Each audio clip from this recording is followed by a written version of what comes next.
gentlemen, please welcome to the stage our host this evening, Pat Collins. Good evening, ladies and gentlemen. Give yourselves a huge round of applause. Welcome to the Boston Comedy Festival semi-final round. Give yourselves a huge round of applause for coming out. Appreciate you guys being here. I'm psyched to be here. All right, show started. Reel it in. All right, good. So obviously, just a quick couple of rules before we get going. If you've never been to a comedy show before, please keep your talk down to a minimum. Obviously, it's a small room, and people are doing what they do, what they came here to do. They're competing for $5,000 in bragging rights.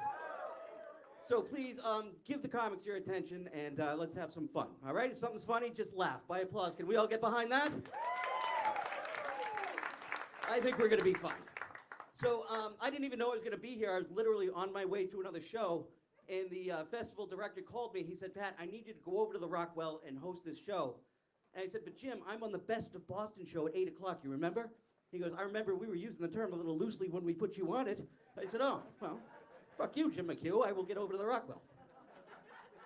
So then from where I was, I put it in my GPS, and my GPS is all messed up right now because I changed the voice of my GPS. Did you guys know you could do that? Yeah. I changed mine to an Irish woman because I just love the sound of a brogue. But now there's like a time delay. So it's like, you'll be taking a right-hand turn. Now, right fucking now. Turn the wheel now. Would you ever turn the wheel? Well, you fucking missed it. Oh, here I am. All right. We're going to have a great night. I'll tell you a little bit about me. I'm a family man. That's a lot of what I do. My wife tells me I'm happily married. She also tells me both kids are mine. I'm not totally sold on that. I'll tell you that right now. Because science. Do you guys remember anything from like basic high school biology? I'm sure you recall, like, if one parent has blue eyes and the other parent has blue eyes, there's a real good chance that their kid will not be black. Trying to process what happened there. I'm not entirely sure. I'm just kidding. I made that up. I do have a son. He's not black. He's Asian. I still have some questions. He's not black. He's a quirky little fella. He's 3.5. He runs in the other day. He points. He goes, best dad. It was adorable. I said, where'd you hear that? He said, Mommy. That's when it dawned on me, the kid wasn't saying best dad. He was calling me a bastard.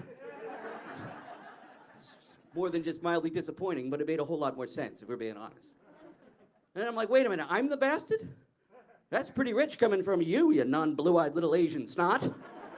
Somebody should go look up the word ironic. That'd be a real eye-opener for you. Sorry, not like an eye-opener. You know what I mean. Just go do it. Up to, chop. Relax, he's my kid. I can joke with him. It's okay. I wasn't calling him chop. That would be racially insensitive. I was calling him hop to, telling him to chop. That's a whole different. You're right, I'll move on. Okay. He's not the problem in my house. The problem in my house, it's the female. The alpha, the evil overlord. Everything is bitch. More nag. Always talking down to us like real condescending bitch. She be 8 next week. Fucking nightmare. You people have no idea. What else can I tell you? Oh, good news. I'm getting fat.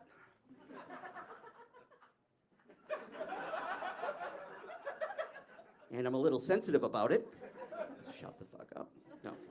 No, I put on some weight during COVID. Anybody else put on a couple of pounds? No, just a basement full of CrossFitters. Just shape of your lives. Okay. I put on a little weight, and I thought I was pulling it off okay. I went to a doctor's appointment, first time since before COVID happened. And same family doctor I've been going to for years. He looks up from his desk. He goes, whoa, look at you, little big fella. What? He goes, oh, well, you look a little larger than you did last time I saw you. I said, well, you sound a little douchier than you did last time I spoke to you. I think that evens the scale. He said, not the scale. You're standing on Tubby. So he told me I got to reel it in. You know, I don't have to join the gym or go running unless those are things I wanted to do. But, you know, reel it in. You got to make some better choices. Substitutions where they make sense. And I've been trying to do that. It's a lot harder than I thought it was going to be because it turns out I'm wicked indecisive, and in my mind, there's always a better choice. You know what I mean? Like if you take what I wanted yesterday, which was pizza from Papagino's, which turned into baked chicken and rice from Whole Foods, which turned into a salad from Fresh City, which turned into half a cup of steel-cut oatmeal, which turned into a protein shake from GNC, which I got from Friendly's, which turned out to be a fribble. I'm doing it for 4 days. I put on 7.5 pounds of better fucking choices. It's not working out really well. Now, I've embraced the fact that I have what you call a dad bod. You guys familiar with that term? Yeah, just 3 ladies in the front. Okay, good. It's a dad bod. It's a new low in social acceptance. That's what a dad bod really is. I'm just glad they gave it a name. Because saying I have a dad bod is so much better than saying I have given the fuck up. This is what I got. This is what I'm going with. I don't even care. It is a fribble. It's fucking delicious. Don't judge me. Getting fat. Getting old. Starting to check my bucket list. You guys have a bucket list? Nope. Not a soul. Just that explains why you're here. Literally, it's like a chapter meeting of people who have literally done everything they've ever wanted to do or say their entire lives. Hey, you want to go sit in the basement of a restaurant in Somerville? Well, let's see. Literally done everything else in my life. Fuck it, yeah, I'm in. Let's do that. That sounds good. All right. Well, I have a bucket list, and the problem I have with my bucket list is every time I look at it, I got to cross something off it, and it's not because I did it, it's because I realize I'm never going to do that. Like, number 1 on my bucket list is have sex in a public place. Relax, I still want that to happen. Shut up. Number 1, have sex in a public place. Then I remembered I've done that hundreds of times. Cross that off the list. Number 2, have sex with someone in a public place. That's never gonna happen. I know. That was a long way to go for a jerking off in public joke, but I really like doing it. So. All right, we have a hell of a show going. You guys ready to come out? Did you come out to support somebody in particular? If you didn't, you just came out for a great show. We have a fantastic show for you tonight. We're going to get rolling. Before we do, I just want to put all my cards on the table, full disclosure. My son, the one I was talking about before, he's not really Asian. That's it. No, I know. That seems like something I should not have to clarify, and normally I wouldn't. But I did a show at a club, and I was telling those jokes, and this woman came up to me at the bar. I was talking to a friend, and she seemed really excited to talk to me. And I turned around, she goes, "Oh my God, I couldn't wait to tell you. I thought you could relate. 2 of our kids are adopted, and our son is Korean." I said, "Oh, very cool." She goes, "Well, he is adopted, right?" And I said, "Who?" She goes, "Your son, the one that you were," I said, oh, God, no, those were just dumb, hacky jokes up there. I mean, I hope I didn't offend you. She goes, "No, I wasn't offended. I just thought he was adopted." I go, no, he's definitely not adopted. Listen, thanks for coming out tonight. Hope you enjoyed the show. Maybe we'll see you again real soon. And I went back to talking to my friend, and it just felt like she didn't go anywhere. Like for a really awkward amount of time. And I turned back around, she was right there. She goes, "So he's a foster? He must be a foster." I said, "No." She goes, "Was there a second marriage?" I said, She goes, "I'm sorry for all the questions. I think I just missed the part where you said how it is that you have a son that's Asian." I said, "God, no, you didn't miss it. I didn't say it." Boy, this is awkward. Listen, the truth is, it was a swapped at birth situation in the hospital. She's like, "Oh my God, that's awful." And then I just fucking waited for more than 10 seconds before she goes, "Wait a minute. Swapped at birth in the hospital? How could you possibly have not known?" And I'm like, "That is a good question." All right, it looks like you got me. Listen, the real truth is, we did know. We knew like immediately. And I swear to you, we were going to report it to the proper authorities. But I talked it over with my wife, and we considered the gene pools from both sides of the family, and let me put it to you this way. He's really almost 9 now. And every once in a while, when I see him sitting quietly at the kitchen table doing homework that we don't have to help him with from the AP courses he takes for college credit, I think to myself, somewhere out there is an Asian family. Probably trying to extract a chubby little white kid trapped in the dishwasher he crawled into because he thought he heard an M&M. And those are the moments when I know we made the right choice. Thank you, ladies and gentlemen. We're going to have a really, really fun night. Some fantastic comedians. I've been here all night. I've seen the other rounds. You are in for a treat. We're going to start the show right now. Bring your first contestant to the stage. Please welcome Trix.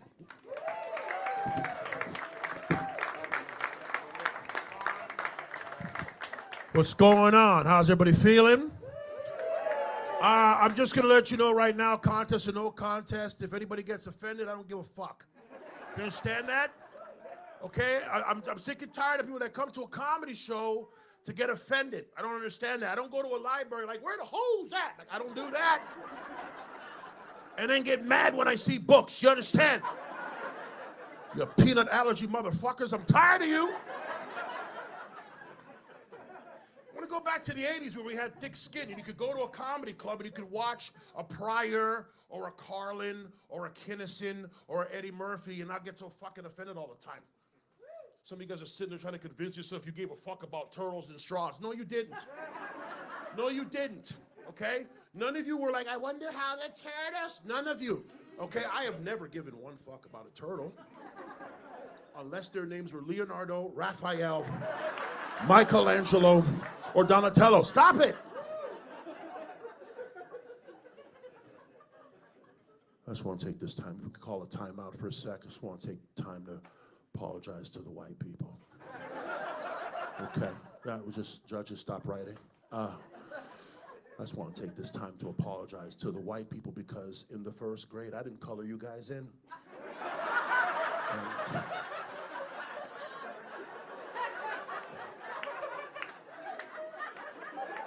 And why? Like, why? What the fuck for? Like, why? Like, why am I coloring white with white? That's dumb! That's a waste of crayon. And I know there was a peach crayon designed for you.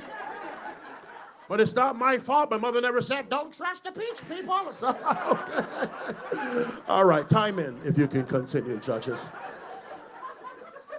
I get it. COVID pissed us all off. Everybody needs to loosen up and learn to laugh again. I get it. All right? You don't think I don't want normal? I want to go back to when a black man put on a mask to go into a bank. That was a bad decision.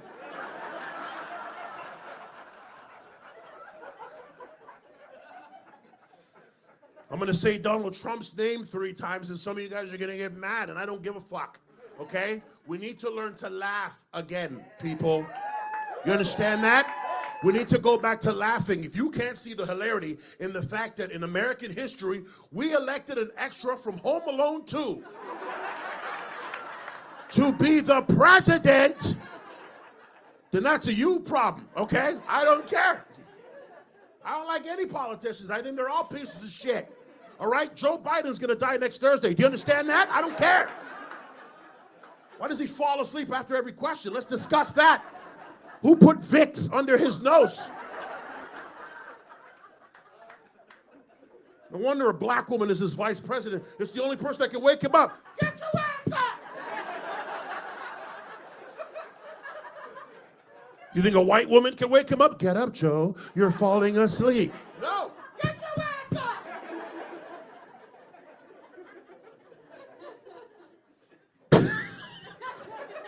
Reminds me of my father. My father's African, Ghana, West Africa. That's where my dad's from. Still has his accent. I'm afraid to call this guy. Because every time, what are you doing here? I'm like, bro. My dad says dumb shit. And my mom is the boss that make him look like a fool in front of the whole family. Is that in your house too? Where your dad says drunk, dumb shit. And then your mom makes him look like a fool in front of the whole family. I came home with no jacket. My dad was like, where is your jacket?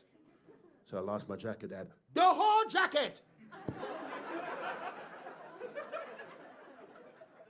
Then my mom was like, what do you mean the whole jacket? Did you buy the jacket from IKEA? Did you have to assemble the jacket? My dad has sayings that don't make any sense. And I think all immigrant parents do this shit on purpose, where they come up with these sayings within their culture that only they understand to fuck with their children. I stole a chocolate bar. You know what my dad said word for word? Hey, you are stealing chocolate by yourself.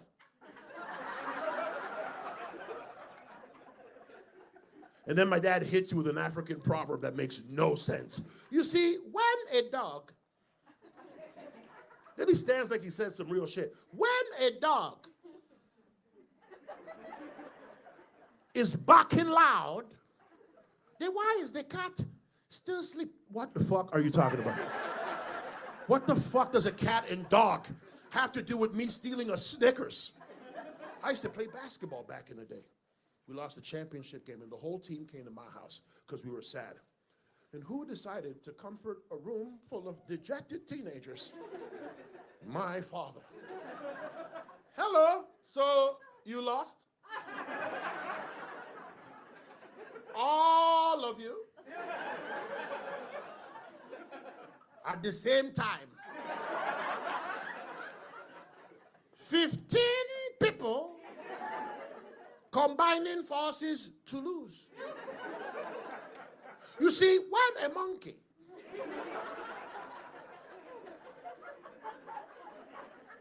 is climbing a tree, why is the zebra standing by him? What the fuck?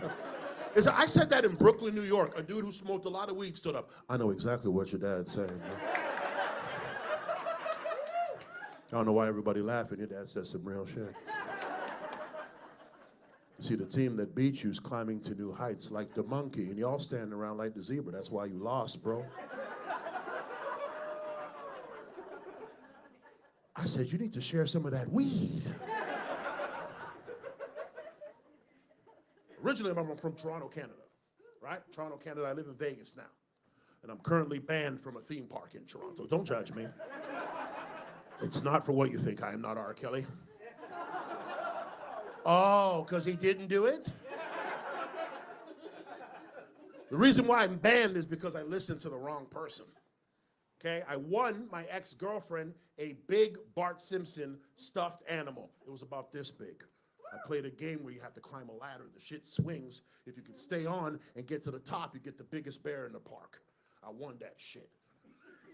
And she wanted to go on a roller coaster. Now, anybody who rides roller coasters in here know that the keys where you put your shelf, the shelf with the keys and wallet, there's no shelf that holds a key, or a bear of this magnitude. It's a big-ass bear. And I wasn't leaving it there because I'd steal that shit.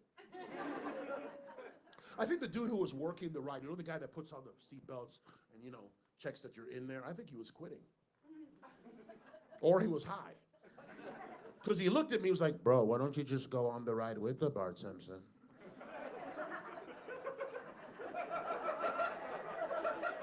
I said, man, listen, come here, man. There's a lot of people here. I'm not trying to go on a ride with Bart Simpson. You're being ridiculous, man. It looks just like a kid. I could strap it in with the seatbelts. No one's gonna notice. I said, bro, who the fuck you know look like Bart Simpson? 10 minutes later, I'm on a ride called the Vortex. It's me, Bart Simpson, ex-girlfriend, and a roller coaster full of people laughing at me because they thought that I was so scared to go on the thing that I had to be comforted by Bart Simpson. The first turn on this roller coaster, this thing goes flying out of the roller coaster. And all you hear is some woman go, oh my God, a child just flew out of the roller coaster. Holy shit! They stopped the ride mid-ride. Everybody's looking at me like I'm O.J. Simpson or some shit. And somehow I can stiff arm a human being out of a moving roller coaster. Even the dude who told me to go on with the thing came up to me after. Bro, did you hear what happened? Yeah, some black guy just pushed an Asian kid off the...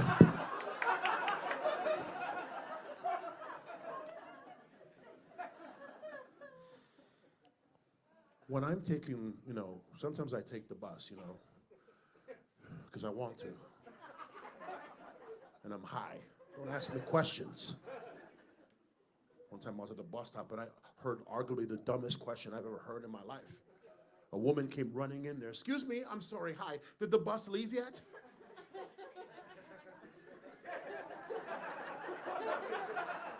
And I was so high that I answered her. Yeah. The bus left. But I stayed. Because I knew you'd be here. And I wanted to be the one to tell you that the bus is gone. So now that we're friends, I'm gonna get on the next bus, and then you stay and pass on that message to the next dumb motherfucker that asked that question. Hey, keep laughing, people. My name is Trix. Good night, everybody. Good night.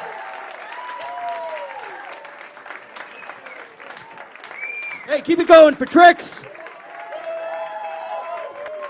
We're off to a great start here tonight. We're going to keep the fun rolling right around. We're going to bring your next comic to the stage right now. Please give him your full attention. Let's have a big round of applause for Peter Liu.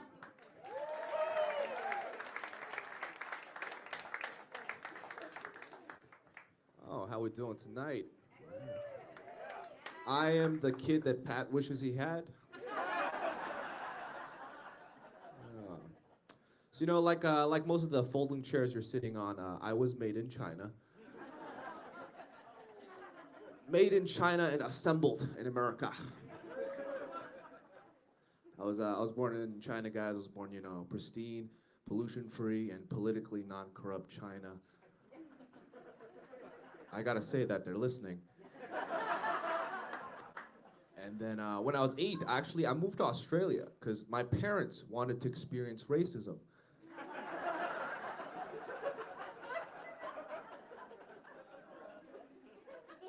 And then when we found it too mild, we came here. Don't feel bad, it's just a joke based on truth. But yeah, I'm glad I was exposed to racism at an early age, right? Because racism is useful, building things like character, resilience, and railroads. Some of you get that. Nice. But yeah, for high school, I ended up moving to New Jersey, where I discovered bagels and Jews. They adopted me as one of their own. You know. We bonded over our shared love for frugality and Asian women.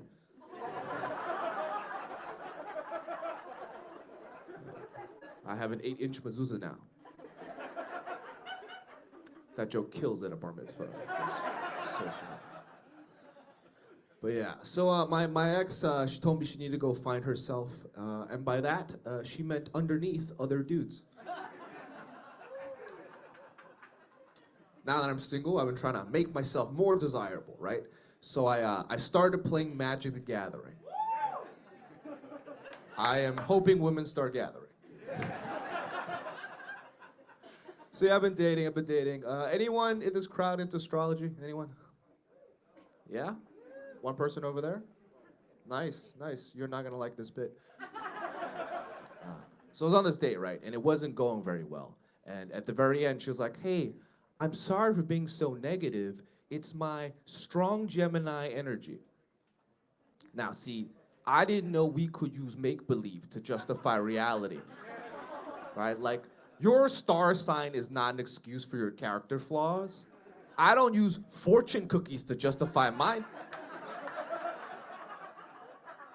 I'm sorry for being so salty all the time. It's my strong soy sauce energy. That was too spicy for you? That's my sriracha chakras. I can make shit up too, you know? I'm very creative. I'm a Pisces.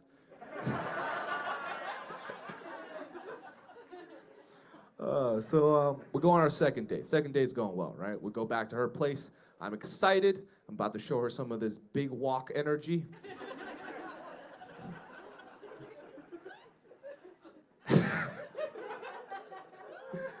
And she's like, so tell me, what's your favorite position? I'm like, I don't know. Inside? My favorite position is inside. Any configuration where I am inside will do. I'm a simple man with simple needs. This guy gets it.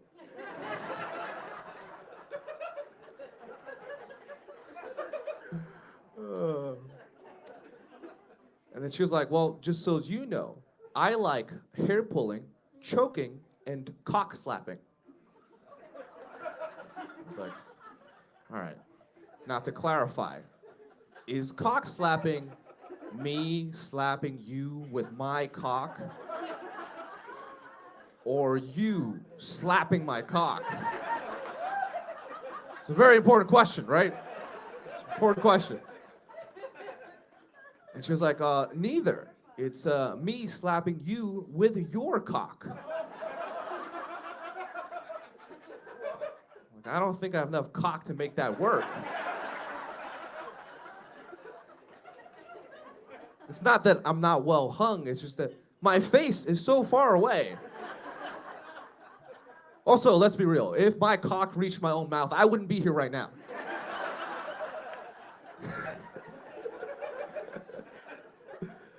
Oh, man. You know, since the beginning of the pandemic, there's been an increase in attacks towards Asians, right? That's actually why I'm here, I'm hiding. But yeah, I remember like in the beginning, this Chinese woman was attacked for wearing a face mask by a black guy. I remember thinking, yo, what the fuck, man? I thought we were supposed to be allies after everything we've been through. Rush Hour 1, 2, and 3. I'm just saying, do you understand the words that are coming out of my mouth?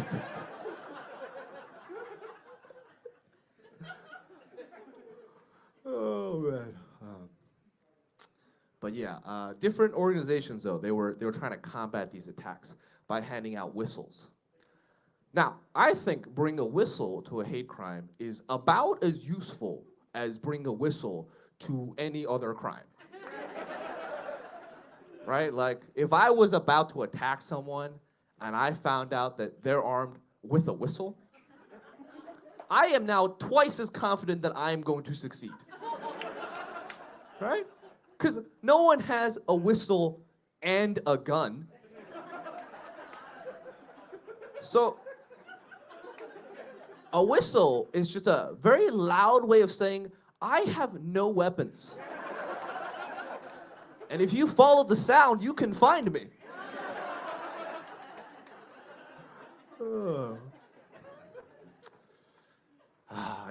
I wish they offered something more tangible, right? Like, I started doing Brazilian Jiu-Jitsu because, I just wanted someone to hold me.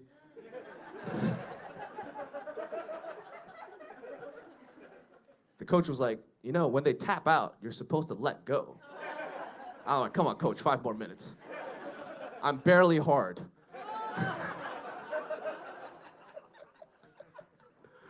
Oh, man. So, my favorite Chinese dish is called Three Delights. It's barbecue duck, chicken, and pork. Very delicious. And my parents actually make a similar one. It's called the Three Disappointments. Is me, my sister, and my career.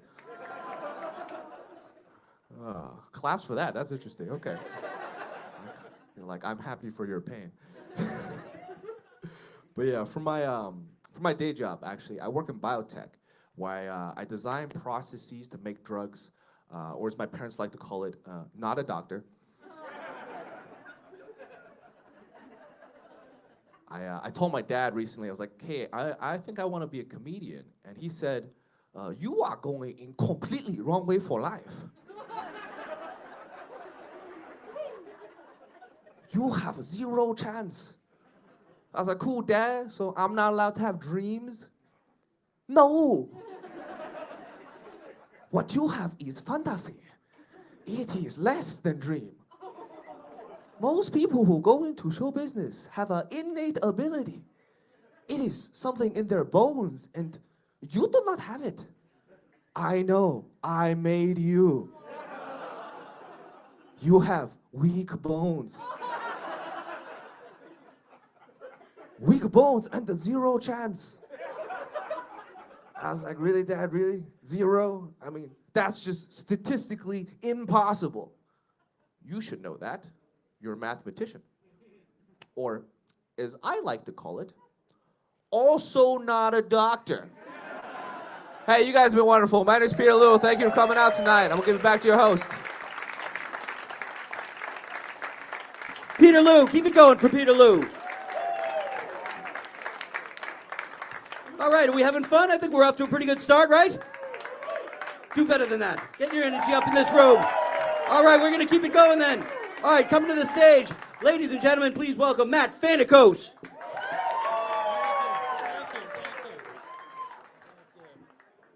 Thank you. I made a first date really awkward by going in for a kiss.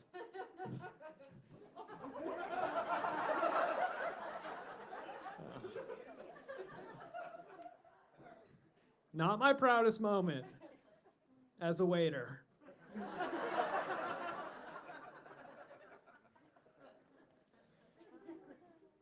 So back in college, I had the worst friends, right? I had the worst friends of all time. My friends jokingly put 4 Viagras in my Tic Tac container. And they told me immediately, but I forgot and chugged the Tic Tacs right before my first day lifeguarding at a children's pool.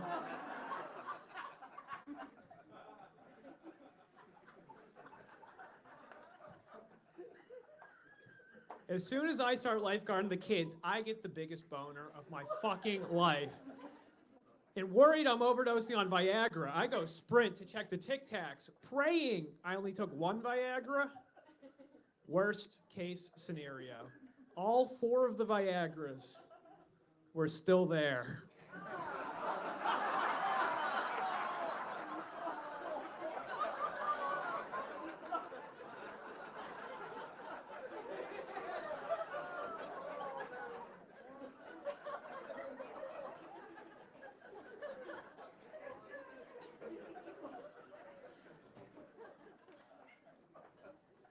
And then a couple kids drowned. It was quite the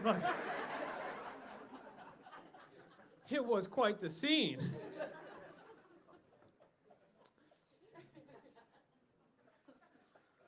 A little bit about me. I work at a high school.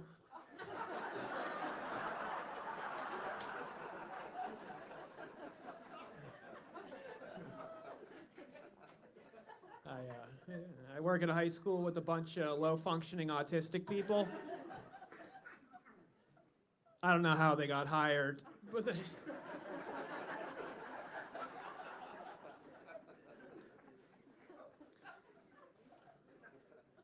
for me, the part about working at a high school that makes me laugh the most, the freshman boys, right? These kids are so jealous and aggressive. Like one showed out in my class, when I find out who my ex-girlfriend's hooking up with, I'm gonna knock him out with 1 punch. And I had to bring this kid back down to earth. I was like, buddy, you weigh 105 fucking pounds. It's gonna take a lot more than 1 punch to knock me out.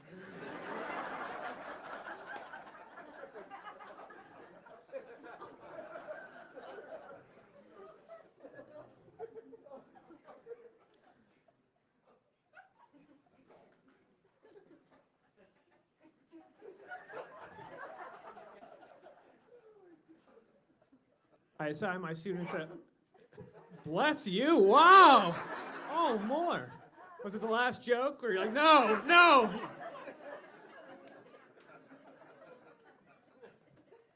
I assign my students a creative writing project, right? And this one girl passed in a suicide note. And it said some of the same disturbing things as Kurt Cobain's suicide note.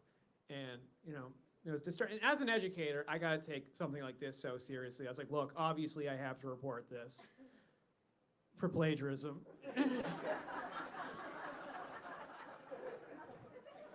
And it was a couple days late. I mean, I don't put up with that shit. I was like, look. I don't know if you're going to be here next week, but...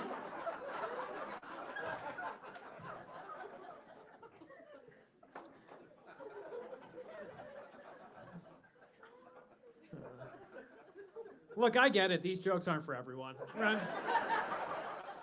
I get it. Like this one woman wrote on Facebook what a scumbag I was for joking about autism, joking about hooking up with students, and joking about a plagiarized suicide note. And I was like, holy fucking shit. She must have loved the Viagra joke.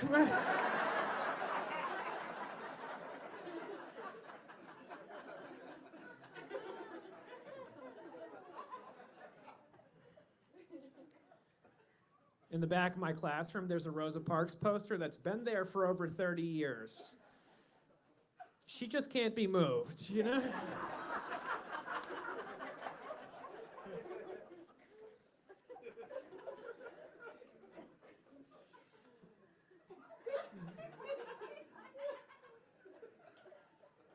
The best part about your brother dying in a house fire? You don't have to pay for a cremation.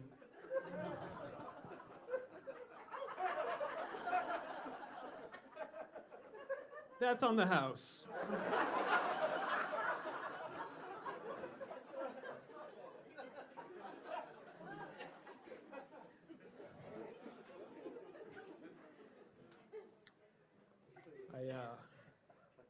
I saw some crazy shit on my way to work the other day. I caught some guy getting road dome in the middle of traffic, right? This guy's just getting his dick sucked in the middle of Monday morning traffic. I'm not gonna lie. The guy had the biggest hog piece I've ever fucking seen. I was like, bro, you should be doing porn instead of driving my Uber.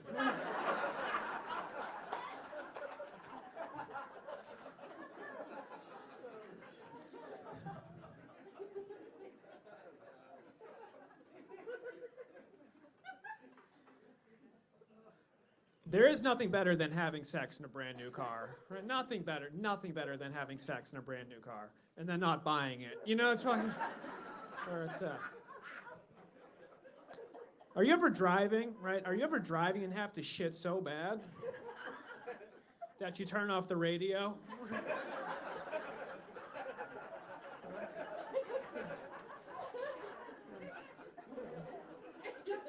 I don't know. It happened to me. I started speeding, and then I ran over the thing that holds up the stop sign, the crossing guard, and then I shit myself. It was all good. I mean, I got here on time, so it's.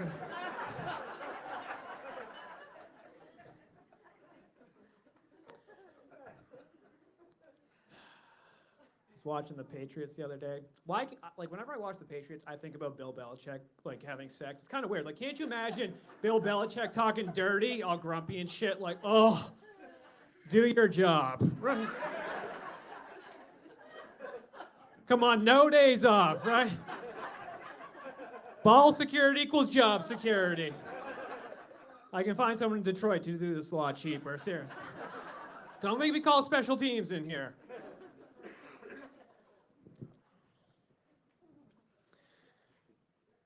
Are you familiar with Smirnoff icing, right? Do we know what that is?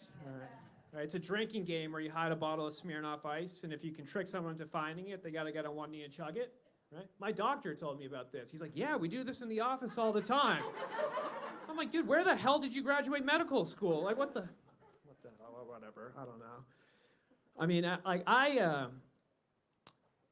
I'm always like seeing doctors and stuff. Like a few years ago, I got rear-ended by a drunk driver going 100 miles an hour, and somehow I felt fine, but a lawyer told me not to sign any agreements that I was uninjured because sometimes injuries can show up years down the road.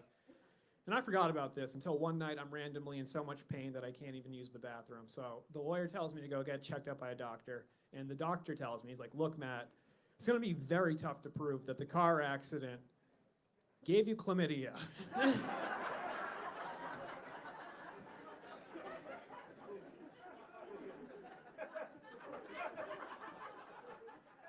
It apparently doesn't work that way. This was a shock to me.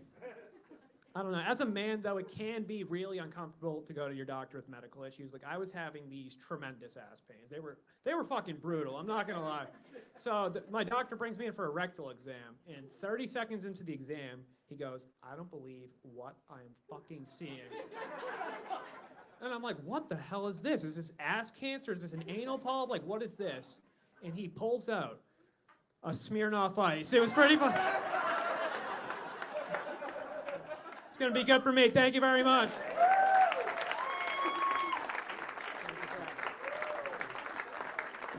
Keep it going from Matt Fanakos.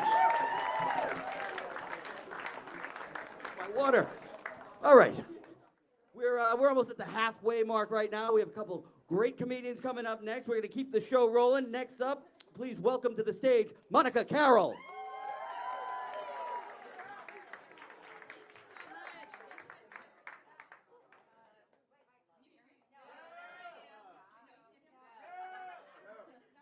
I talk to this one? Oh, you can hear me now? This is so much better. Thank you. Thank you. Oh my gosh, thank you guys. This is incredible. I love a little snafu at the beginning. That gets me going. All right, let's get into my food issues fast. Okay, fast. I think it happened because I started Weight Watchers a little bit too young. Anyone else's mom signed up for extracurricular activities? Yes. Another fat teen in the audience, just like, it was horrible. My mom was actually one of the weigh-in ladies at my meeting. Yeah, she'd be like, oh, you're down too, I love you. Which is nice, that's nice. Oh, some of you guys haven't felt love before? To this day, I still have like no idea if I'm actually craving a salad or just like my mom's love and approval. I can't tell the difference anymore. It's nice though, it's nice, she just wants the best for me. She does. She and my grandmother used to always say like, marry a man with a face that you like because you're gonna be seeing on your kids for the rest of your life. I'm like, who do you guys hate, your husbands or your kids? What's happening? What's happening here? No, I don't know. That wasn't the worst part of the meeting. My mom is super nice. Like she was like doing what she thought was the best for me at the time. But the meeting sucked because the ladies were like in their 30s and 40s and I was 17. So we just had like nothing in common, right? Like they were trying to like lower their insurance premiums, I think. I don't know. I was just like 17, desperately trying to lose my virginity. I had no idea at the time you could just like have sex while chubby. You can. Close your eyes, have fun, who cares? I mean, it's really not worth starving yourself for like a slightly more attractive asshole. It's really not. It's really not. That's what I would tell myself, have a burger, who cares? Nobody likes you anyway. No, I'm just kidding, everybody likes me. No, I'm kidding, everyone likes me, I'm very popular now, thank you. Very popular, thank you for asking. All the guys I sleep with want to be friends, which is nice. That's nice for me, right? I wish I was getting blown off. I would love to get blown off. I don't want another straight male friend. I don't want it at all. Do I look like I want to go to Tyler's house and watch the fight? No part of me wants to do that. I really don't need like a more overweight guy than me just narrating on the screen, just like, okay, he's down, he's bleeding a lot. I'm like, yeah, I can see too, go outside. Leave me alone. No, I'm not kidding you guys. One guy recently called me a good egg. A good egg? That's so stupid. I'm a bad egg. I'm like a really bad egg. I'm rotten, you guys. I am rotten. Thank you. I've got double yolks or something. Who knows? Isn't that gross? I hate eggs. No, I like eggs. 1 point. 1 point for the Weight Watchers aficionados out there. Always on my brain. Always on my mind. I know how much I'm eating today. No. I am rotten. These guys have no idea. Like, I'll take out my ID. What do I care? Oh, I'm sorry, you're having a baby with your best friend? That sounds like a successful marriage and a life. I wouldn't do it, though. I wouldn't, because one of these guys would just be like, I don't want our family to get in the way of our friendship. I'm like, we just met on Hinge. What are you talking about? And I don't like you. I don't even like you anyway. What do I care? So stupid. I actually did get my IUD out recently, not to trap someone. That would be insane. I wouldn't do that. You guys are crazy for thinking that. I don't know where you guys got that idea. No. I got it out just for regular maintenance, and I got the arm thing. And so my gynecologist, literally while I was up in the straps, was just like, so for like the next week or so, you're gonna have to use a backup birth control method. She's like, like condoms or the pull-out method. Excuse me, it's a method now? I was taught this was a lie that teenage boys said. I didn't know. Todd didn't peer review the article you read. You're a lady doctor. What's happening? I'm supposed to look up to you. She's definitely younger than me. Definitely younger than me. No, I am good at dating. It's because of tween magazines. Yeah. Do you guys want to know how to tell if your crush likes you back? Thank you, yeah. If you give your crush a snack and they take it, there's a chance they like you. Because you're not too disgusting to eat their food or something. I think that's the psychology. That's why I always keep a granola bar in my purse. Just in case. Just in case, you can just be like, see you keep going, and be like, huh? Sort of out of my hands. Sometimes guys are just hungry, which is annoying. Do I look like I'm just like made of granola bars? Are you my soulmate or not? Like, what's happening? One time a guy came up to me after the show and he was like, that would like really work on me. What would work on you? You only take snacks from girls you like back? That's the premise. You're not good at listening. And he was just, he was just like, no, I would like a girl if she gave me a snack at a bar. This isn't a bribe. I'm not trying to get you to like me with a shitty granola bar. Like, plus I could do way better. What do hot guys like? Like kale or ribs? Feel free to yell out if you're a hot guy. Oh, the confidence is low. The confidence, no one can even pretend that they're hot and yell at a food that they like. Some poor guy's just like, Snickers. I'm cute, I have feelings. Let's see what else is going on. Oh, I bought a house during the pandemic. Thank you. Thank you so much. Yeah, I did it all by myself. I mentioned how single I am. Yeah, I did it all by myself with a generous down payment gift from my parents. But other than that, very much alone. Very much by myself, thank you. It's a real fixer-upper 1850s, like falling apart thing. Do you guys follow those accounts on Instagram? It's like all the save this old house type things. So I was on that train, right? Don't save the house. And here's another tip, don't get a home inspection. Put that $600 right back in your pocket. Have you guys heard the term riddled with asbestos? It was left off my report. That was left off my report. I'm sick, you guys. This could be my last show. This could very well be it for me. Thank you for laughing. Yeah. I'm sicker now than when I got COVID. I got COVID while I was renovating, and so I had to quarantine with my parents, AKA my mom's wet dream, because she got to control my food again. After 10 days of just broth, I emerged from my childhood bedroom. She's like, you look incredible. Which again is nice. That's nice. I do look incredible, thank you. You guys all noticed, thank you so much. Oh, so stupid. Not you guys, me. This is so much fun, you guys. I can't believe how much fun I'm having. I was expecting this to go bad. My sisters are here who also dealt with my mom. Yeah. I encourage them to laugh at the jokes. Again. No, I don't know. The old house. Okay, so I have a guy living with me for the first time. I had a guy friend. And I thought it was gonna be disgusting, right? Like I've heard guys are gross. I only have sisters. And like I was like, okay, there's gonna be pee everywhere, I assume. There's gonna be like, I don't know. And so I'm like looking for his mess, right? And all of a sudden I just see that like I'm disgusting. I'm a mess. And he's just like nicely piling up my stuff in corners of the room, so that way I know just like pick it up and take it back to my room. I tried to be better, but like I can't do the Marie Kondo thing because I don't like, stuff doesn't spark joy with me. You know what I mean? Like those are just things, like what do I care? So like I did this one like hack or whatever. It's like, okay, everywhere you drop something, just like put a hook and then you'll put it there, right? So but now like my living room's just like covered in bras. Which is actually not neat, it's just like gross decor. It's not good. I got laser hair removal when I was 20 and I really regret it. You know, because now I feel like I can't participate in feminist trends. You know? Like all my friends have like really hairy armpits and I'm just like totally smooth. It sucks. Okay, so it's not totally true. It's not I still have like one long hair in my left armpit. I grow in like solidarity with the girls. I showed it to one of my friends who has nice hairy armpits and she was just like, oh, that's worse. That's worse? That's so mean, right? Like this is the best I can do. Like I'm doing the best I can do. Barring getting plugs, I guess. Like this is the best I can do. Because I do feel some judgment for it sometimes, right? Like, I was at the grocery store recently, I was reaching up with my right arm. With my left, he would have known as a feminist. And so I'm reaching up with my right arm, and I make eye contact with this guy who's working there, and he's thinking like the same thing everyone else is thinking, right? Like, this girl loves when guys come in her face. And that's not right. A decision my mother and I made together over 10 years ago, because she did pay for that, obviously, another improvement. That's not right to think that, because it's like I do like when guys come in my face. But as a feminist. And I really don't want people out here doing it for the wrong reasons. There's a really nice group of women who are totally disgusted by what I just said. And I appreciate that, and that's fine, because it's not for everyone. Like, I got up here today to like do what I like to do, you know what I mean? And like, that's fine that you don't like it. And it's just a joke. I'm just like being gross for fun, you know what I mean? Like, it's fine. My mom is also not a fan of the joke. My dad thinks it has promise. Guys, he's a feminist, you know, and I'm daddy's little girl. Okay, so now some of you are looking at me like as if my dad comes to my face, and that's not what's happening.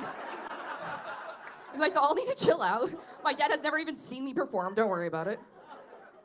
Oh my God. All right, you know what? This has been so much fun. Thank you guys so much. I'm gonna leave.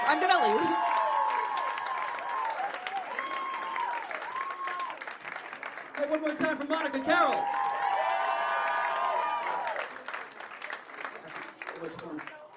All right, are you ready for your next performer? I am too. All right, let's bring him to the stage right now. A very funny man. Please welcome Gary Peterson.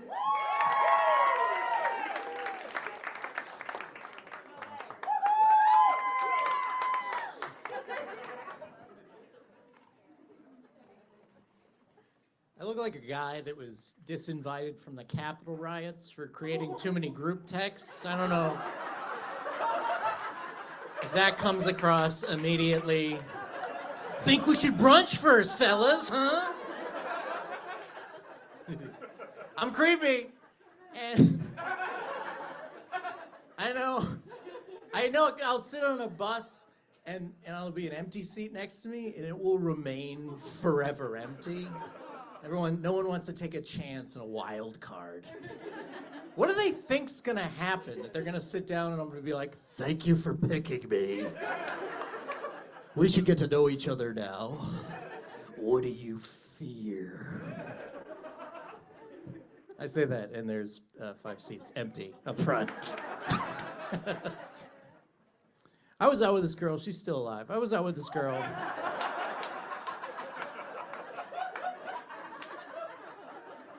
She's like, I don't date guys with kids. I was like, good. I live with my dad. Do you date kids with guys? 'Cause that's how this would work, my lady. My grandparents are in the basement.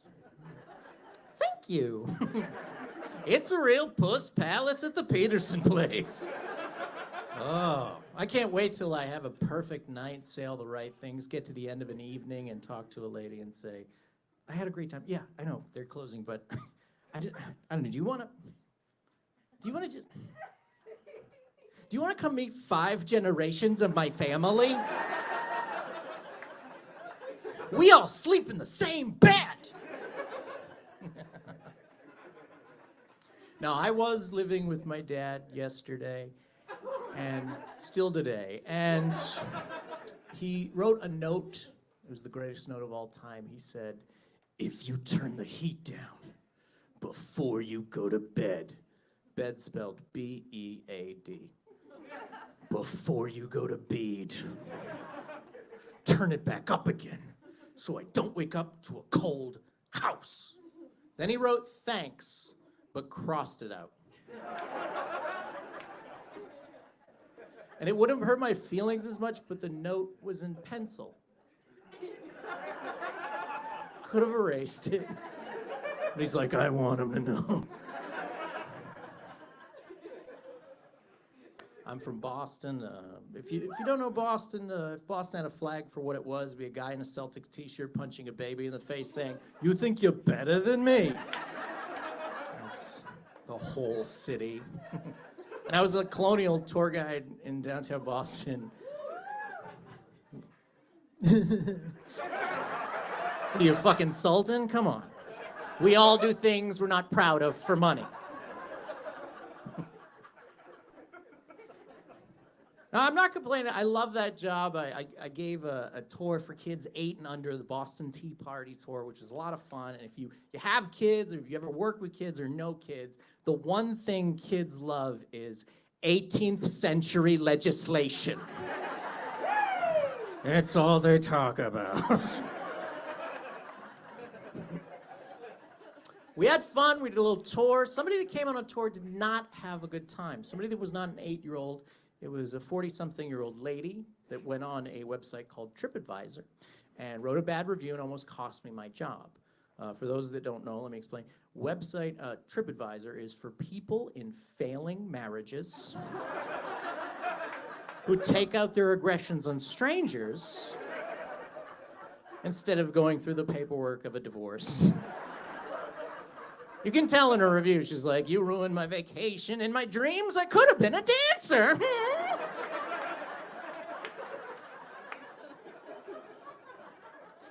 She goes on to say in her review, "This was such a ripoff. It wasn't even the real Boston Tea Party."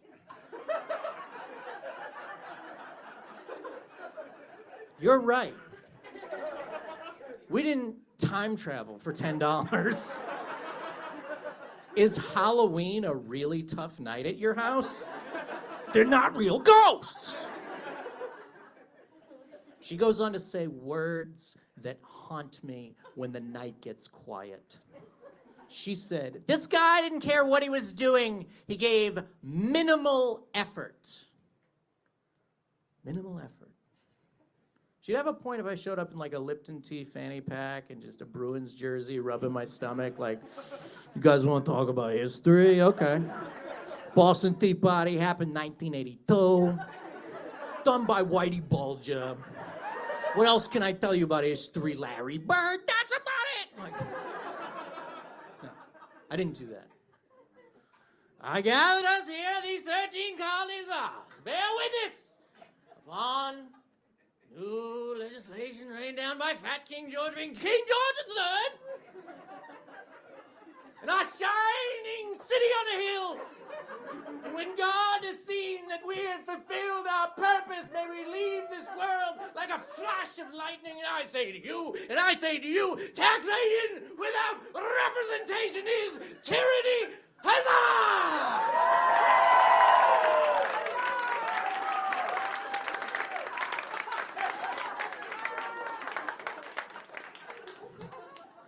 Minimal effort. 3 layers of colonial wool mid-August. I don't even have water at the end of the day to even cry. You know? You ever cry dry? It's just weird. It's like, ha ha ha ha. It's creepy. I'm feeling good about my life. I had a tough time. I used to be in a band, you know, sex, drugs, rock and roll. I did it all. I was in the Weymouth Wildcat Marching Band. You heard of us?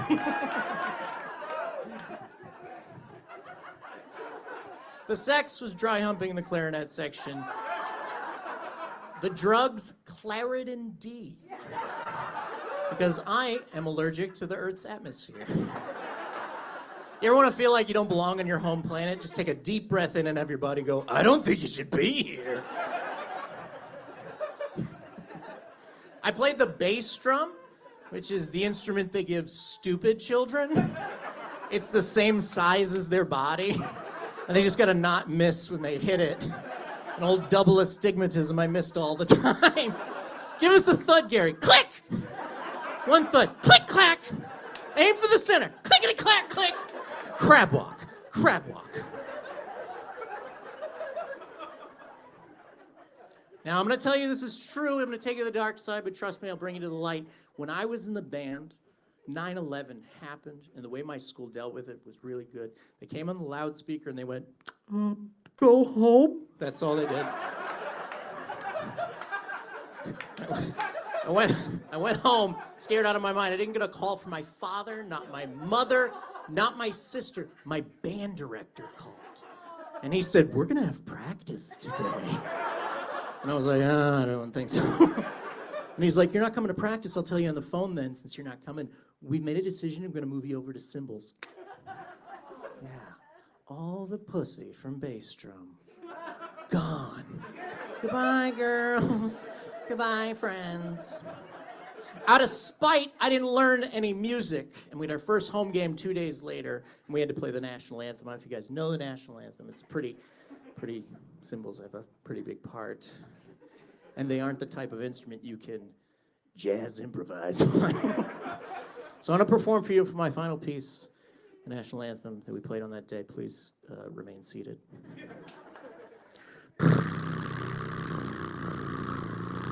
Na, na, na, na, na, na. Na, cha, na, na, cha, na. Dun, dun, tin, dun, dun, dun. Disco remix. Dun, dun, dun, dun, dun, dun. Thump. When you hit the cymbals at an exact right angle, it forms an air pocket, which is impossible for a 9th grader to separate. Dun, dun, dun, dun, dun, dun. No! Dun, dun, dun, dun, dun, dun. America! Dun, dun, dun, dun, dun. Fuck! Dun, dun, dun, dun, dun, dun. Phoom, lost one, down to one. Smashing off a snare drum nearby. On the 3rd time, breaks in half, public school. Dun, gum, dun, dun, dun, dun, gum. Dun, dun, gum. Dun, dun, dun, gum. Dun, dun, dun, dun, dun, gum.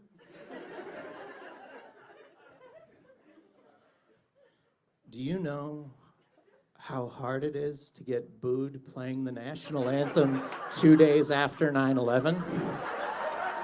It's the greatest night of my life next to this. Thank you very much.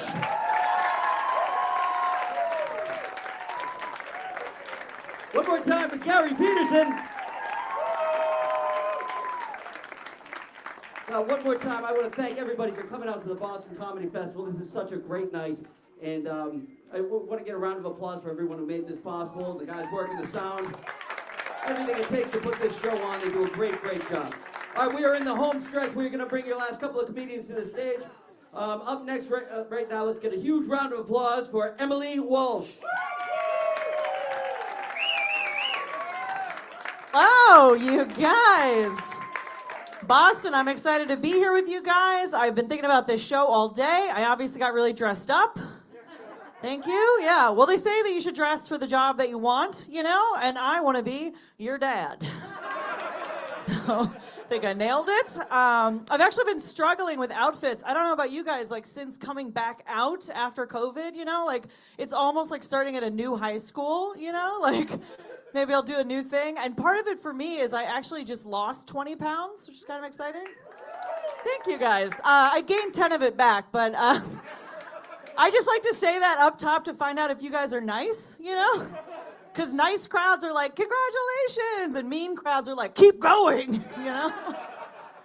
I don't know if you guys have style icons, people you try to look like when you get dressed in the morning. I'm always going for rude barista. I don't know if that's relatable. I feel like I'd land somewhere much closer to saddest gal at a tech startup. You know? She eats lunch alone. She throws a lot of themed birthday parties. You know, you can laugh, you guys. I wrote that joke and I bought this outfit. I know what we're dealing with. I know when people look at me, they just think, wow, she probably knows a lot about Teddy Roosevelt. I do, if you guys want to talk about it later. But I just got married. That was exciting. Thank you, guys. Marriage is great. Planning a wedding is terrible. Yeah, it's kind of crazy because everyone wants to get involved, you know, like the bride's parents, the groom's parents, the friends, every bit of the family wants to get in there. And this has been a super fun show, and we don't have time to get into it. But my dad, he's kind of dead to me. He's actually dead to you guys, too. He's dead. Yeah, so I had to father the bride myself, you know? Just carry a mirror around and be like, sorry, kiddo, we cannot afford that. Gonna have to do that next time, but it's okay, you guys. My mom was there. That was great. My mom was there. She actually walked me down the aisle. Yeah, she wore white, but she was there. That's true, but that's okay. My mom's great. She's actually really supportive of me doing stand-up, which I think is nice, because, you know, a lot of comics, I feel like their parents want them to quit comedy, you know, go get a real job. But I started doing stand-up when I turned 30, so my mom is just excited that I'm trying to feel alive again. So that's good. Yeah, so I've been married for about 6 months. It's still pretty fresh. And let me tell you guys, marriage, if you date for 7 years, marriage is the same. Yeah, it's exactly the same, except now I have a husband, and he has a ring, and he likes to click it on things. He likes to just test out any surface he can find, see what that sounds like. I'm sorry, you guys. I'm really sorry. I didn't give everybody here just a second to process the fact that I married a man. Yeah. I'm not a lesbian. I just know I'd be a good one. Yeah. I kicked my way out of here, and I was wearing this shirt, and I was like, I like dudes, you know? People have been calling me gay since I was a teenager, and it doesn't bother me, but I do try to figure out why, you know? I don't know if it's because my voice is a little bit deeper, or because I think this is a Friday night outfit, or because I own enough hammers that I have a favorite one. You know? It's just something about me. I think it's because people forget that you can like boy stuff and also like boy stuff. Yeah, you can do both. She knows. Yeah. I was a little confused, admittedly, growing up, though. I really wasn't sure for a little while. I just played so much softball, you know? And I grew up in the 90s where everybody was wearing giant flannel shirts, you know? But most of the girls, they were wearing the big shirts, but they'd like tie them up cute with a legging, you know? But my flannel shirts as a kid were just tucked into my Wranglers. Because I had stuff to get done.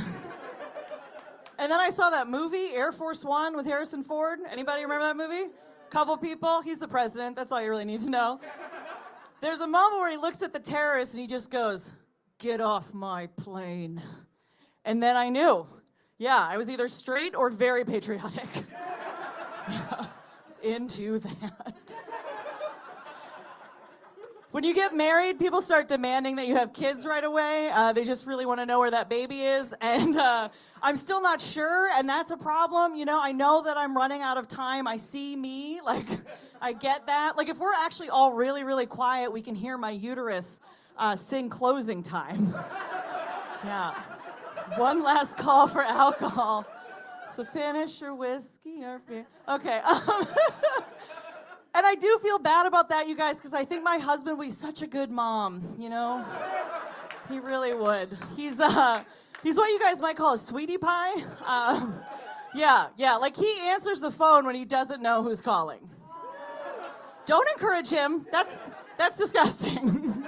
Yeah, like anytime it rings, he just picks it up, waits a second, then he's like, "No, how are you doing today?" That's his whole thing, yeah. When he eats Ben & Jerry's ice cream, he calls it Benjamin and Gerald's. Yeah, he gets a kick out of it every single time he does it. So I don't know, he would definitely be the mom. I could maybe handle being the dad, you know? Like, I could probably watch my own kids and call it babysitting, you know? And I'm kind of already there. If you know, like I could be like a middle-aged dad already. Like I love to yell while I'm driving. I love to tell young people what to do with their money. I've never turned off a World War II documentary in my life. You know, in the 4th grade, they asked us to write down our goals for our future, and I just wrote "to be left alone." Yeah, my idea of a perfect Sunday is just a coffee mug full of whiskey, a Churchill biography, and a nice long sit. So maybe us put together, maybe we could be parents together, but I'm not sure. But yeah, we got married and we couldn't go on a honeymoon because of COVID, but we did get to go on a mini moon. Do you guys know what that is? Mini moon? Couple people? Okay, if you don't know what that is, it's when you buy 100 people dinner so you're out of money. That's what that is. So we went to the Catskills and it was nice. We had a couple days in the Catskills and we had all the cards, you know, from the wedding. And my sweetie pie husband, he wanted to read them all to each other. Like full eye contact. Just be like, "I hope our love is a cloudless sky of butterfly rainbows." You know, and I'm just holding mine, shaking it for money. Just waiting. But we're opening the cards and he was like, we might get some cash in these cards. And I was like, you know, maybe. And he was like, what if we made it rain? And I was like, excuse me? And he said, what if you were naked and I threw money at your body? And I was like, you get me. Yeah, forget the threshold. Let's do this, you know? But I'm fun, so, you know, I said yes. And that's how you know a fun person is they tell you they're fun. But I said yes, and the problem with this whole thing, you guys, is that our families don't have, like, a ton of money, you know? So there weren't, like, crisp 20s in these cards. There's a lot of, like, crumpled 10s, you know? That's not sexy, right? You can't throw money at somebody if you knew it came out of a coffee can that said Nana's Casino Fund. You know what I mean? It can't come out of a Velcro wallet and go on to your wife. So instead we just had sex while I did phone deposits. I'm really grateful though. I'm grateful that I have my husband, partially because he's nice and mostly because I'm done dating. Yeah. Very happy to be done dating. And I know we need dating apps. I understand that that is how the human race is going to progress at this point. But we can all agree it's just kind of swiping the faces of potential murderers, right? And it's like a little superficial, right? It's just faces. So over COVID, I actually brainstormed a bunch of new dating app ideas. So I'm just gonna run a few of those by you and then I'll get out of your hair. So the first one, you want something in common with the person you're dating, right? Something you guys can do together. So you just upload your criminal history and it's called Literal Partner in Crime. No? Okay, I thought that's what everybody was looking for. Okay. This next one's just called Are You Tall? No, I feel like that would save a lot of time. Okay, cool. Some short guys are laughing. Next one's just called Rock of Love, and that one's for geologists, you guys. Yeah, it's hard out there for them. That was for one person, and that one person might have been me. I don't know. It's my favorite. We got Scissor Sisters, and that is just for lesbians who like to coupon. Yeah, I know that's like very niche, but I want them to find each other. It's very important to me that they find each other.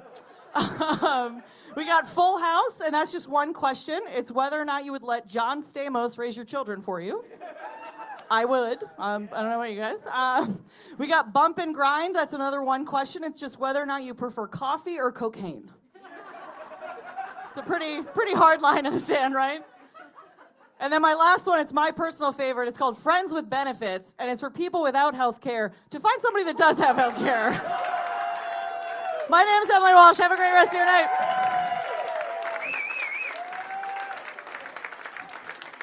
Folks, one more time, Emily Walsh, keep it going.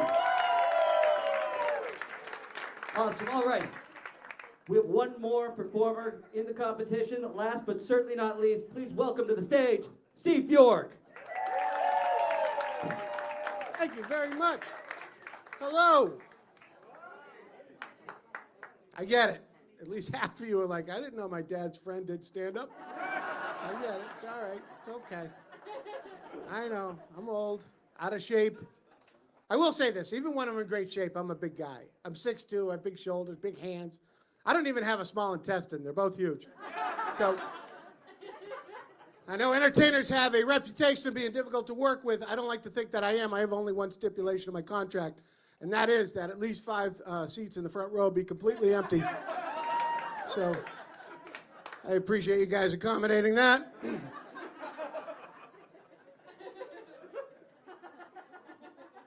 So several years ago, I'm going to tell you a story. Several years ago, my wife and I heard about this story. What I'm going to tell you is 100% true. There were 4 children. At the time, the oldest girl was 6, twin boys were 3, they had a 1-year-old little sister. The 4 of them were living in an abandoned van in the woods of Lowell, Massachusetts. Now, if you're anything like me and you hear a story like this, first thing you're thinking, Lowell has woods? I know, you were definitely thinking it. I saw it on your face. I had no idea. I just picture a van next to a tree. That must be the Lowell Woods. Apparently they have some wooded acreage. I thought they called that Billerica. Anyway. So what happened is DCF, Department of Children and Families, they got tipped off. They went in and they took the kids out of the van. Now they couldn't find a foster home they'd take all 4. They're gonna have to separate them, put them in 4 separate homes. It's a long convoluted story how my wife and I even heard about this, never mind how we got involved. I'll just cut to the chase and tell you we became the very proud foster and then adopted parents of these 4 little kids. So, all right. I told you that. Now I'm going to tell you this. We were not looking for a situation like this in any way, shape, or form. That being said, it is the best thing that's ever happened to us. We love these kids to bits and pieces. They're safe. They're happy. They're thriving. I tell you that sincerely because now I'm going to tell some jokes. All right, that's my job. Nobody needs to make a phone call.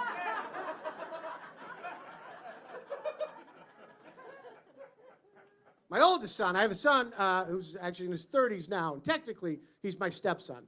I was dating his mom. He was 3. I met him when he was 3. I was dating his mom. And then I married his mom, so it became like a lease-to-own thing. And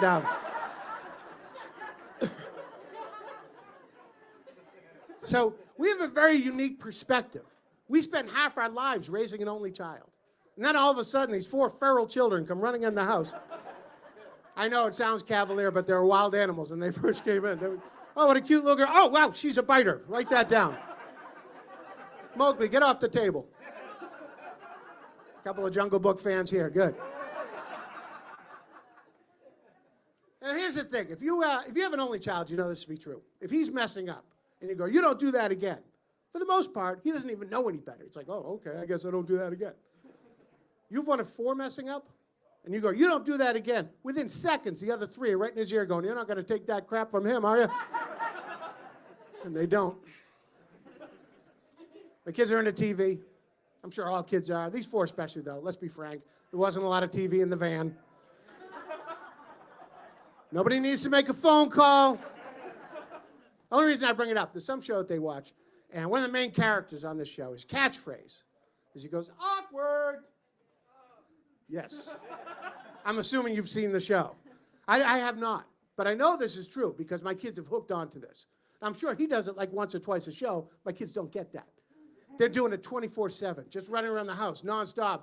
Awkward, awkward, awkward. It's nonstop, and it's not at anything. It's not in response to anything, and I think that's what pisses me off the most. They're not doing it right.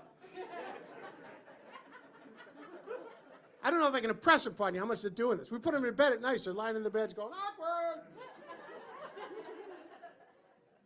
And there's 4 of them. They're going to be in 4 different areas of the house. Awkward, awkward. I'm like, honey, it's like whale songs. They're communicating. Now, I'm not a doctor. I can't teach them something cool like medicine. I know a little something about comedy. So I figure here will be a dad moment. I'll impart some wisdom. I'll teach them about timing. Timing's very important for comedy. So I sit them down at the kitchen table. Let's pretend these 5 chairs are them.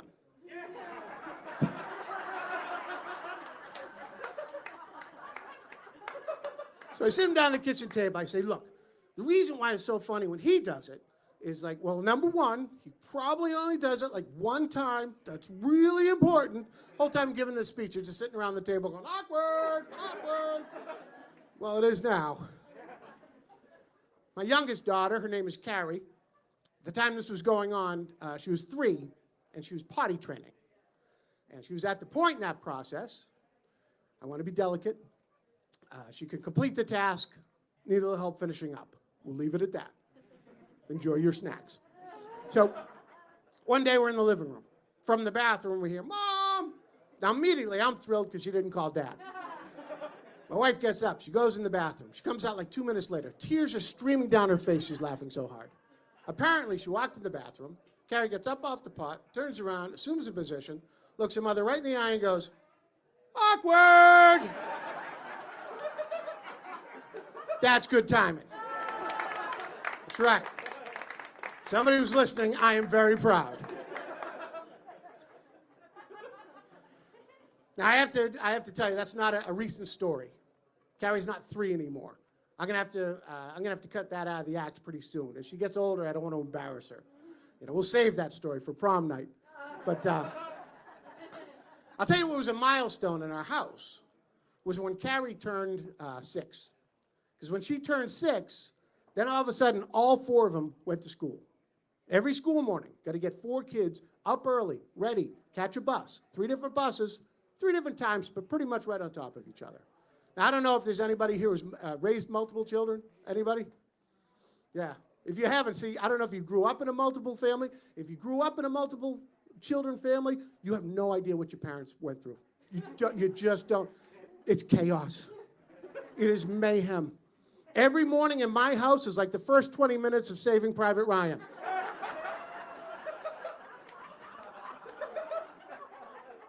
Yeah, it's all about keeping them focused, keeping them on task. And every morning, every one of my kids wakes up with a brand new social emotional disorder nobody's ever heard of. And I'm an optimist, which obviously means I'm stupid. Seriously, because every morning I wake up thinking, you know what, this is the morning. They're all going to pull it together. This is going to go fine. Carrie, you wanted pancakes? Hey, Carrie, you wanted pancakes? I made you pancakes. Honey, come to the table. It's breakfast time. Put the cat down. Stop playing with the cat. All right, that's my girl. All right, listen, I want you to eat these pancakes. I want you to have a good breakfast. All right, you're my girl. All right. Blake, you've been looking in the mirror for a long time. You're very handsome. It's time to brush your teeth. Here's your toothpaste. Here's your toothbrush. Got to get this done. That's my boy. I believe in you. Cheyenne, you got to get out of bed. Sweetheart, this is my third time. Please don't make me come back. I don't know why there's a stool in my hallway. Isaiah, you've been in your room for 10 minutes. You've done nothing. You're still in your pajamas. Look, you got to take those pajamas off, put your clean clothes on. Your clean clothes are right there in the bed. You don't even have to think about anything. Those off, those on. All right? I'm coming back to check on you. Carrie, look, Carrie, you haven't taken a bite. I don't care what the cat is doing. Honey, please, come over here. Look, I got to have you eat this breakfast. I can't have you go into school and tell them you're hungry. I get in trouble. Remember a couple weeks ago, you told your teacher how starving you were? And then I had to have an interview with social services? Please, eat your pancakes. Blake, the cap's still in the toothpaste. Why is the cap still in the toothpaste? Your bus gets here first. It's going to be here in like 2 minutes. Please, I'm begging you, get this done. Cheyenne, get out of bed!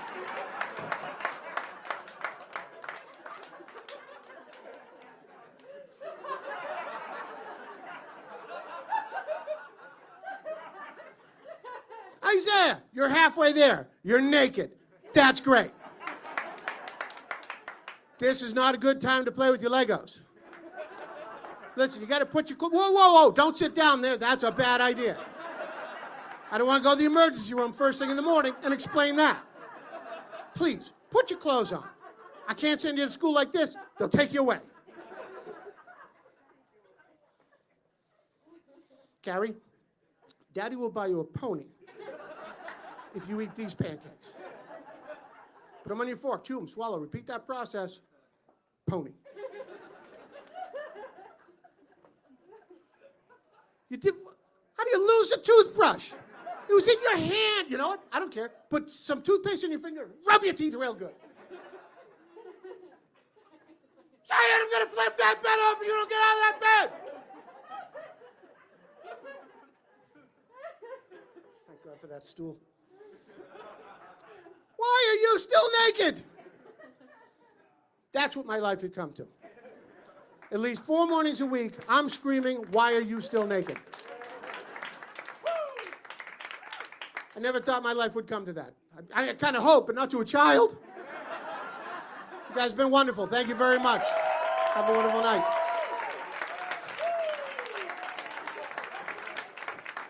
And one more time, Stephen New York, everybody. All right, can we get a big round of applause for all our performers competing tonight? They were all excellent. And also, how about a round of applause for our sponsor, Garden Remedies Cannabis? Wouldn't be able to do this without our sponsors. Okay, so here's what's going to happen. Now the unenvious job of judging, I don't know, all the numbers are going to go in, they're going to tabulate, and while they do that, it is my pleasure to bring a performer to the stage to entertain you guys. And you might recognize her. She was on TV, TV show Nova. She did Parental Logic. She was voted Best Comedian in Boston by Boston Magazine. She's one of my favorites. Please welcome to the stage, Bethany Van Delft. Hi. Hello. Oh my gosh. Give it up for everybody you saw tonight. And Pat Collins, your host. Oh my gosh, this is so cool. I'm so happy to be out. Does anybody have children? Yeah. Oh, look, you can so tell. Like, right? Because you have children, everyone's like, oh. Use your birth control, that's all. Take your time. Take your time. That's all I'm trying to say. I was stuck in the house for the whole pandemic with 3 children. That's like 3 too many children, right? 3 children, my 5-year-old son, my 9-year-old daughter, and my husband. It was like a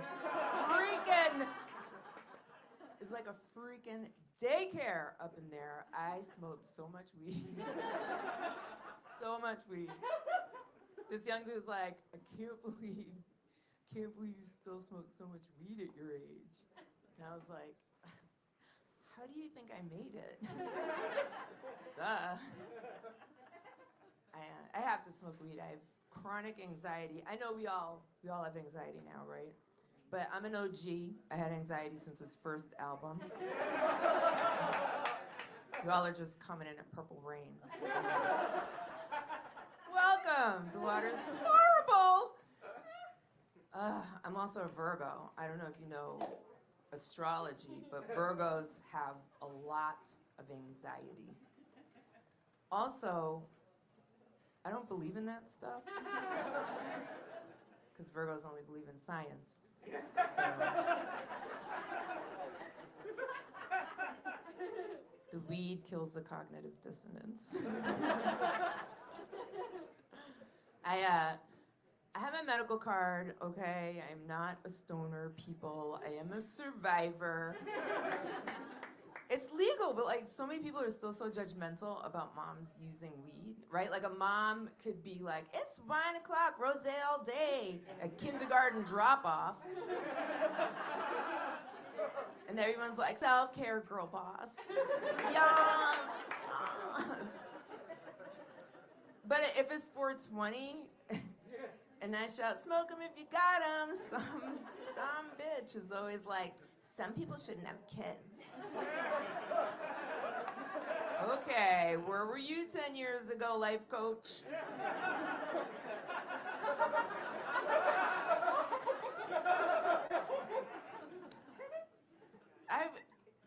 I don't know if you've heard this. I've heard moms brag about drinking wine from their children's sippy cup. That is not cool. That is not cool. I made a bong out of my kid's apple. It was edible and compostable. Okay, that's cool. Sit down, be humble. I saw one mom pour herself a glass of wine and her kids were like, oh no, mommy's drinking mommy juice. She got so grouchy when she does.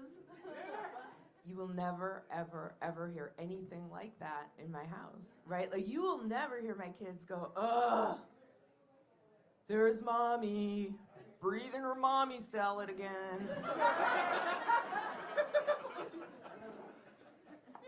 Every time she does, she just wants to collage and watch cartoons. You'll never hear that. Ever. You just hear, yay, mommy's carving apples. We're a crafty house. It works for me. It's the thing that works for me. You know, I've tried other things. I downloaded a mindfulness app, right? It was okay. I listened to the first meditation, and you can tell this young woman's name is McKenna, like big M, little C, big K, and she was smiling, so like right away I'm alienated. But I stuck with it. I stuck with it. She like takes this like big breath, and then like just rattles off this hodgepodge list of things to be grateful for. She's like, give thanks that you're safe. And I'm like, depends. And electricity.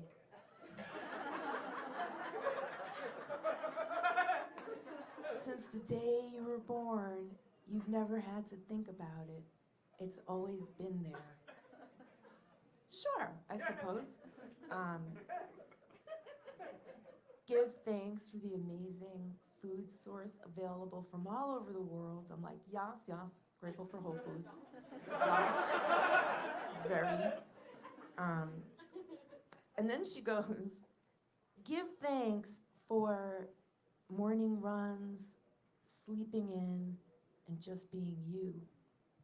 I didn't get that category, you know? I'm like, what is this? Is this like simple pleasures, things we take for granted, things that are very dangerous for Black people? Like, I just didn't, I didn't know what the category was. I deleted it. I deleted the app. I know. I wasn't mad at it. It's just not for me, you know? Right? Like, that app wasn't for me. which is totally fine. Like that app is for someone who just needs like a "you got this, girl boss" and half an edible. It's not me, and that's cool. That's fine, right? Like that's totally fine because if I made an app, if I had a meditation app, it wouldn't be for everybody. That's for sure. If I had a meditation app, it would be something like, okay, if you get a really bad, shitty haircut, and you're really upset about it, think of your friend who died.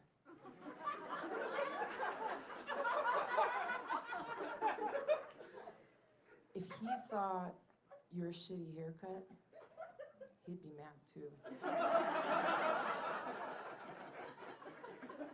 But he's dead. Give thanks you can be mad at a shitty haircut. Namaste. Like that. That would be my app. I get really grouchy, I really do, if I don't use my medicine. I forgot to take it the other day. Okay, maybe I'm a stoner. I just forgot, right? And the kids are upstairs just wilding out, jumping and stomping, and I snapped. I feel so bad. I yelled at them, "Stop jumping up and down like a herd of fucking water buffalo!" Which is so bad, right?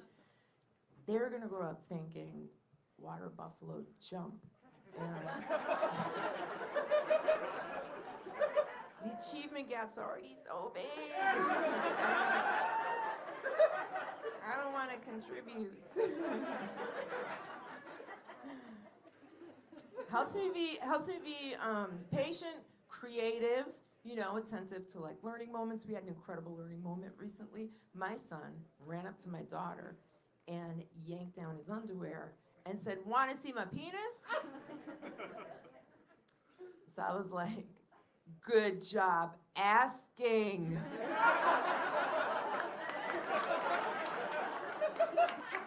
Good job, little dude. Next time, just wait till she says yes to pull it out. That's all, right? He's young, he's 5, but I know he's listening to me because he's like, "Mama, wait to pull it out of my pants?" I said, "Yeah, man." Or like whatever you end up keeping it in. Like I don't know who you're gonna be when you grow up. Just the takeaway is keep it in something. And wait till someone asks for it with their words. Anybody feel like they needed to hear that? Take it with you. Take it with you. I'll tell you this and then you can hear who the winner is. He's very inquisitive. My son asked me, "Mama, what's a beeper?" Like, I don't know how he was living his 5-year-old pandemic life that came up, right? And I went to explain it to him and I realized I can't just jump in with what a beeper is, right?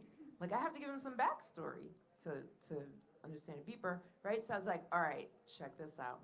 There was a time when phones didn't go with you. He was like, "What? Where were they?" I said, "Phones stayed home. They were in the house." He was like, "Why?" I was like, "Because back then, phones came out of the wall. Phones needed walls."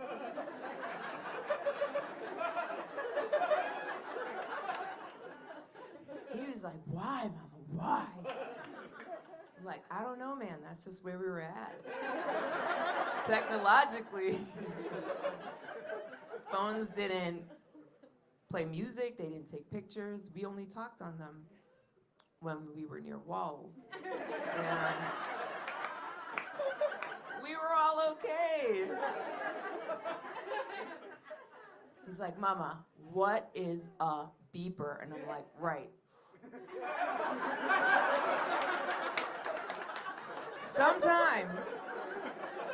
Sometimes when you were away from a wall, somebody would call you.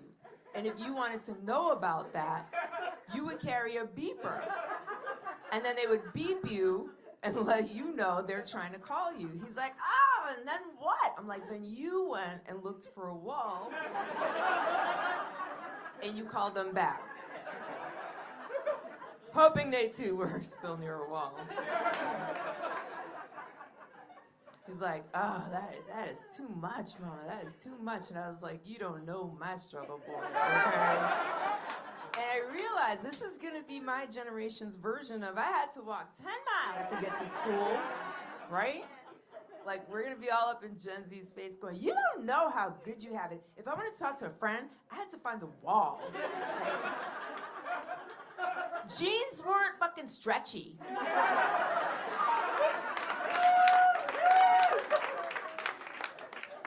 I had to hang out with a whole dude if I wanted to see a dick. Like, you don't even know. How could you have it? Thank you so much. Thank you.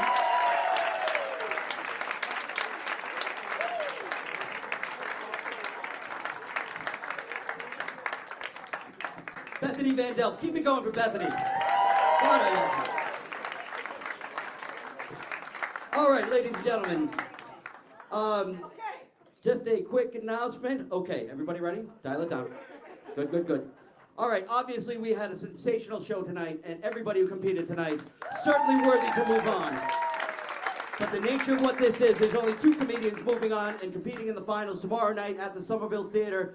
And ladies and gentlemen, those comedians are Trix.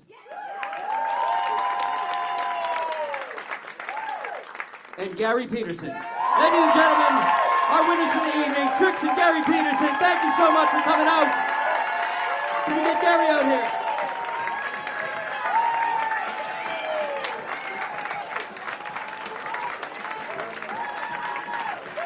That's our show for the evening. Thank you so much, folks. Drive safely.